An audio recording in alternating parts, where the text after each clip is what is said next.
இன்றைக்கு நம்ம பித்தம் சம்பந்தப்பட்ட உடல் வாகு அது எப்படி இருக்கும், அவருடைய கேரக்டர்ஸ் என்ன அப்படிங்கிறத பார்க்க போகிறோம். உடம்பு எப்படின்னு கேட்டிங்கன்னா, எப்பொழுதும் ஒரு வெப்பமாக இருக்கும். தொட்டோம்னா வெப்பத்தை நம்மளால் உணர முடியும். ஸ்கின்னு சாஃப்டாக இருக்கும். ஓங்கி தட்டோம்னா செவந்து போயிடும். அவங்களுக்கு நடுத்தரமான உடல் அமைப்பு தான். இளநரை, சில பேருக்கு இளம் வயதில் இளநரை தோன்றலாம். அடிக்கடி கோபம், ஒரு மன அழுத்தம் ஏற்படும்.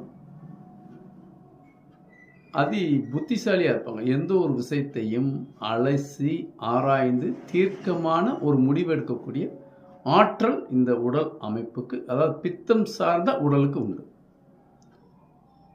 சரி, இந்த பாதிப்புனால என்னென்ன நோய்கள் வரலாம்? அசிடிட்டி வந்துடும், நெஞ்சு எரிச்சல், இங்கிருந்து இங்கே வரைக்கும் நெஞ்சு எரிச்சல் வரும், வயிற்றில் புண் ஏற்படும். இதனால் தோல் சார்ந்த நோய்கள் ஏற்படலாம். உடல் கொஞ்சம் பலகீனமாக இருக்கும், மன அழுத்தம் இருக்கும், பதட்டமான ஒரு சூழ்நிலை இருக்கும். அடிக்கடி கோபப்படுறதுனால கல்லீரல் பாதிப்பும் ஏற்படும். சரி, அடுத்த உணவு முறையில் என்னென்ன அப்படின்னு கேட்டிங்கன்னா, பீர்க்கங்காய், முள்ளங்கி, நூக்கல், பூசணிக்காய், சுரைக்காய், இந்த மாதிரி உணவுகள், காய்கறிகள் எடுத்துக்கிறணும். பழங்களில் ஆரஞ்சு,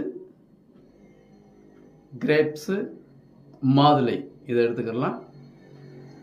எல்லா பழங்களும் புளிப்பில்லாத மாதிரி எடுத்துக்கலாம். மசாலா சம்பந்தப்பட்ட உணவுகளை தவிர்த்திடணும். புளிப்பான உணவுகளை விட்டுறணும். தண்ணி தாகம் எடுக்கும்போது குளிர்ந்த தண்ணி நம்ம குடிக்கலாம். ரொம்ப குளிர்ந்த தண்ணியில் ஓரளவுக்கு நார்மலான தண்ணி, காலையில் எழுந்த உடனே ஒரு 6 லிட்டர் தண்ணியாக நம்ம குடிச்சுக்கிறணும்.